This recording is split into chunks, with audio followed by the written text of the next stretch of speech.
안녕하세요, 여러분. 여러분과 함께하는 쌍티 스마트 상근쌤입니다. 자, 드디어 9월 모평이 끝났습니다. 9평이 보기 전에 굉장히 큰 파워가 있었어요. 그쵸? 수능 6개월을 남기고 수능 출제 기조가 완전히 바뀝니다. 다 아실 거라 생각이 들어요. 킬러 문항이라고 불리우는 이 교육과정 밖에서 학교 내에서 배울 수 없었던 교육과정 외에서 나왔던 문제를 출제 못하게 만든 방침인데, 그게 최초로 이제 적용된 평가원 시험이라고 할 수 있습니다. 특히 구모 같은 경우는 굉장히 중요합니다. 이 6월 모평이라고 하는 게 원래 중요하죠. 수시의 어떤 라인을 결정하기 위해서 수능 최저와 정시 라인을 결정하기 위해서 가장 많이 사용한 게 성적표가 이미 받았던 9월 모평이었는데요. 9월 모평에는 다수의 킬러 문항이 포함되어 있어서 앞으로 11월 달에 보게 될 수능의 기조와는 조금 큰 차이가 있던 시험이기 때문에 이 6월 모평을 가지고 실제 수능 최저라던가 정시 라인을 설정하기가 굉장히 힘듭니다. 그래서 이 9월 모평이 굉장히 중요했었는데, 많은 이제 분석가들이 9월 모평은 이 킬러 문항이 나오지 않기 때문에 좀 역대급으로 쉽게 나올 가능성이 높다라고 많이 예측을 했거든요. 근데 그 예측이 무색할 정도로 수학을 제외한 나머지 이 국어라던가 영어 같은 경우는 굉장히 조금 6월모보다 훨씬 더 어렵게 출제가 됐습니다. 특히 영어 같은 경우에는 아마 봤을 때 멘붕이 온 친구들이 많을 거라 생각이 들어요. 왜 그 멘붕이 어디서 나왔고 앞으로 이 수능에서 이 멘붕을 또다시 겪지 않기 위해서 어떠한 전략을 짜야 될지 한번 살펴보도록 하겠습니다. 자, 일단 맨 처음에 9월 전체 시험 문제에 대한 출제를 한번 분석해 볼 건데요. 아까 말씀드렸다시피 쉬운 수능 했지만 이게 사실상 이제 맞지 않게 됐어요. 그쵸? 우리는 보통 킬러 문항이 없다라고 하면은 쉬운 수능이라고 많이 생각을 했습니다. 물론 정부 공식 방침은 킬러 문항이 없다고 해서 쉽게 낸다는 건 아니다라고 방침을 정했지만, 대다수의 이제 입시 전문가들은 에이, 킬러 문항이 없다, 어떻게 어렵게 낼 수가 있어? 쉽게 나올 거야 라고 얘기를 했지만 굉장히 어렵게 나왔어요. 그쵸? 어쨌든 수능 지침 이후에 첫 시험이었습니다. 영어 한정으로 보자면은 기본적으로 독해 난이도, 지문의 길이, 소재 굉장히 적정한 수준이었다고 생각이 들어요. 특히 이제 영어에서 킬러 문항이라고 하면은 내용 굉장히 어려운 거 있죠. 특히 추상성이 돋보이는 혹은 주제가 굉장히 어려운 그런 문항을 킬러 문항이라고 예시를 들어줬는데, 그러한 수준의 독해 소재, 또 굉장히 긴 지문이 이번 9월에는 출제가 되지 않았습니다. 소위 얘기하는 킬러 문항은 출제가 되지 않았어요. 아마 많은 친구들도 이 지문을 읽으면서 아마 대부분 친구가 이해가 안 가는데 이 부분 해석이 안 돼 라고 하는 부분을 발견한 친구들은 그렇게 많지 않았을 거라 생각이 듭니다. 지문까지는 굉장히 술술 익혔어요. 익혔는데 그래서 많은 친구들이 희망이 있었죠. 그래도 영어는 쉽게 나오는구나. 근데 채점하고 봤더니 점수가 6월보다 훨씬 더 대부분의 학생들이 덜 나온 결과를 맞이하게 됩니다. 물론 이제 아직 결과가 나오지 않았기 때문에 이게 정확하게 점수가 떨어졌다라고 말할 수는 없지만, 선생학교에서 아이들의 채점을 봤을 때는 육모에 비해서는 상당수 많은 아이들이 점수가 떨어졌고요. 그 여파로 절대평가에서의 등급 역시 마찬가지로 떨어진 친구들이 많았습니다. 문제는 바로 뭐였냐면은 선지였습니다. 지문은 굉장히 평이했어요. 근데 이 지문을 가지고 출제한 선지 있죠. 선지가 저는 이렇게까지 많은 문제에서 선지를 가지고 이렇게 변별도를 결정한 시험은 거의 최초지 않았을까. 그전에도 있긴 있어요. 지문이 평이하면 보통 선지 가지고 조절합니다만, 그런 문제 자체가 구모처럼 많은 영역에서 나온 적은 없었거든요. 한두 문제 정도가 그랬는데, 이번 구모에서는 상당수 많은 문항들, 특히 우리가 소위 얘기하는 어려운 문항, 있죠? 빈칸 추론이라든가 함의 추론, 심지어 주제와 제목 문제까지 상당히 까다로운 선지가 출제가 됐습니다. 특히 이제 지문과 선지 속의 어휘도요, 특정 어휘를 모르면 해석이 안 될 정도로 어려운 단어가 있었고요. 특히 7번이 제일 문제였습니다. 매력적인 선지가 진짜 많았어요. 이렇게까지 평가원이 만들었던 문제 중에서 영어 선지의 매력도가 이렇게 다수 문항에서 다수에 걸쳐서 나왔던 적은 없었던 것 같습니다. 여기서 이제 많은 친구들이 굉장히 당황을 하게 되고 시간을 많이 잡아먹게 됐어요. 즉, 독해를 하는데 시간이 걸린 게 아니라 선지에서 올바른 거를 결정하기 위해서 굉장히 많은 시간이 걸리지 않았을까 생각이 듭니다. 그래서 여러분들은 이 지문을 읽을 때 정확하게 지문이 의미하는 바를 알아야 되고요. 여기까지는 오케이입니다. 그 다음에 이제 밑에 제시된 선지가 과연 지문에서 이야기했던 것들과 일치한지. 약간 추상성을 띈 선지를 하더라도 그 내용이 지문의 내용과 일치하는지를요, 반드시 정확하게 이해를 해야 됩니다. 한 수능까지 한 50여일 남았잖아요. 이 기간 동안 이 연습을 굉장히 많이 하셔야 돼요. 근데 불행하게도 시중에 나와 있는 많은 문제집들은요, 이런 문제가 그렇게 많지 않습니다.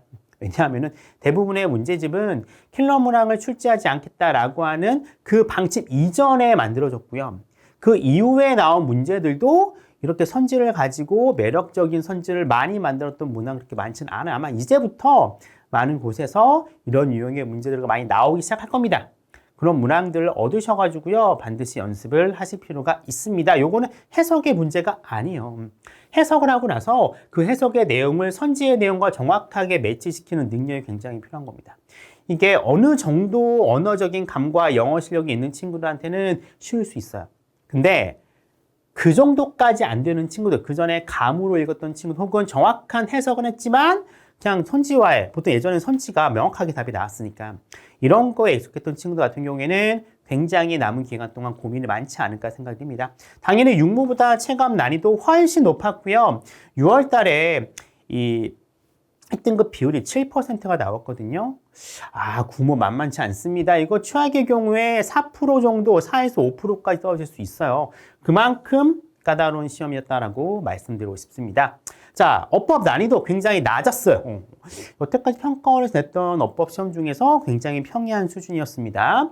헬프 관해서 문제 물었고요. 대명사 2세대에서 나왔고요. 평가원이 좋아하는 문제죠. 콤마 뒤에 동사의 밑줄을 긋고 이게 본동사 맞는지 준동사형이 맞는지를 물어봤습니다. 접속사 that 나왔고요. 진주어를 묻는 it to 구문이 나왔습니다. 특이하게 뭐가 나오지 않았어요? 관계사가 파트가 나오지 않았죠? 그러면 아마 수능에서는 관계사 파트가 나오지 않을까 조심스럽게 생각이 듭니다. 자, 어휘문학 난이도 독해 수준 괜찮았고요. 밑줄 친 단어 괜찮았습니다.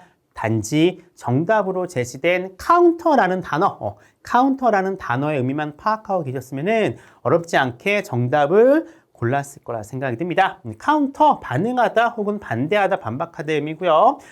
리커넥트는 뭡니까? 재연결시키다. 이렇게 4번, 5번에 있었는데 1, 2, 3번은 명확하게 맞아요. 근데 4번부터 좀 헷갈리기 시작합니다. 카운터의 의미를 몰랐던 친구라면은 좀 어려울 수도 있는 문제였고요. 나머지 particular, increased, added 같은 경우에는 충분히 이 문맥상에서 맞출 수 있었습니다.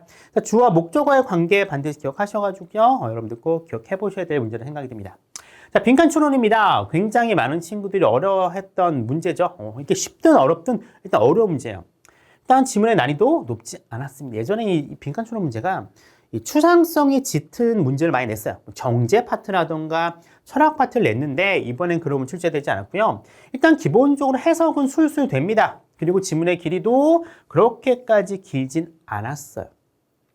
독해를 하는데 걸린 시간은 그렇게 많지 않았을 거라 생각됩니다. 문제는 역시 선지였습니다. 선지. 선지를 너무나도 매력적으로 만들었어요. 특히 33번 문항이 그래요. 33번 문항이. 33번 진짜 좀 어렵고요. 34번 같은 경우에는 힌트가 안 나와요. 밑줄에 맨 앞에 나왔는데 힌트 쭉 안 나옵니다. 어디 나오느냐? 맨 마지막 파트에 나와요. 그래서 이것도 생각보다 오답률이 굉장히 높지 않을까 생각이 듭니다. 그래서 32, 33, 34번이 연달아 독해 지문의 수준에 비해서 선지의 매력도라던가 힌트가 제시된 부분이 좀 나중에 나왔기 때문에 여기서 시간을 굉장히 많이 잡아먹지 않았을까 생각이 듭니다. 자, 전통의 난이도가 높은 문항이죠. 글의 순서와 문장 삽입인데 요거 이번에 만만치 않았습니다. 반복된 얘기예요. 9월 모평이 독해 난이도 높지 않았어요. 멋입니다. 근데 이게 또 까다롭게 출제가 됐습니다. 이번 같은 경우 보통 이 문장 삽입이 훨씬 더 어렵거든요. 근데 구모 같은 경우에는 글의 순서가 훨씬 더 어렵게 출제됐습니다. 특히 글의 순서 중에 37번, 문장 삽입 중에 39번, 생각보다 까다롭게 출제됐습니다. 여전히 어려운 파트입니다. 하지만 기본적으로 이 독해 수준 자체가 높지 않기 때문에 여러분들이 문장 간의 관계 혹은 문장과 문장 사이의 비약성을 좀 발견해 내신다면은 그래도 좀 여러분들이 쉽게 정답을 맞출 수도 있습니다. 그러니까 이 부분이 굉장히 극과 극이에요. 어떤 친구들 같은 경우는 굉장히 빠르게 답을 잡을 수 있는 반면에 어떤 친구들 같은 경우에는 굉장히 어려울 수도 있는 문제입니다. 요거는 기본적으로 언어적인 감이 절대적인 분야거든요. 이게 굉장히 맞추기가 힘듭니다. 그래서 대신에 절대평가잖아요. 절대평가이기 때문에 요 문항에서 굉장히 약점이 보이는 친구들은 당연히 연습을 해야 되는데 실전에 가서는 일단 다른 거를 다 맞는 전략으로 가시는 게 맞다라고 생각이 들어요. 요건 굉장히 상대성이 높은 문제이기 때문에 고민을 조금 해보셔야 됩니다. 자, 전체적인 평을 해보자면은 지문 킬러 문항은 없었어요. 읽어봤을 때 이해가 안 가라는 문항은 없었는데 문제는 6월보다 어려웠다. 그것도 상당히 어려웠다. 대부분의 많은 친구들의 점수와 등급이 육모보다 많이 떨어졌을 거라 생각이 듭니다. 문제는 뭐냐? 영어의 가치는 어디서 오죠? 수시에서 옵니다. 수능 최저에서 영어는 기본적으로 우리가 넣고 시작을 합니다. 1등급, 2등급을 받을 거야. 못해도 상등급을 받을 거야 라고 박아놓고 시작을 하는데 구모에서 상당 부분의 학생들이 등급이 떨어졌기 때문에 수시 라인 정하는데 굉장히 고민이 많지 않을까 생각이 듭니다. 결국은 기본입니다. 단어 꾸준히 공부하셔야 되고요. 독해를 하긴 하되 조금 생각을 해봐야겠죠. 되게 문제를 풀 때 이 선지와 독해 지문사의 관계를 조금은 연관성을 좀 생각을 하면서 있는 연습이 필요할 것 같습니다.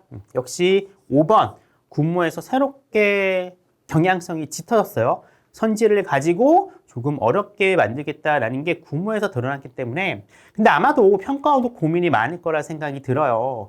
어찌됐든 이 지문의 난이도가 낮아진 건 맞아요. 근데 보통 낮아지면은 문제가 쉬웠거든요. 근데 이번에는 이 쉬운 지문의 난이도를 선택지를 좀 더 난이도를 올려서 조금 보정을 하려고 했는데 생각보다 많은 친구들이 어려워했기 때문에 한 4에서 5% 예상이 됩니다. 이거 수능에서 이렇게 나오면 큰일 나거든요.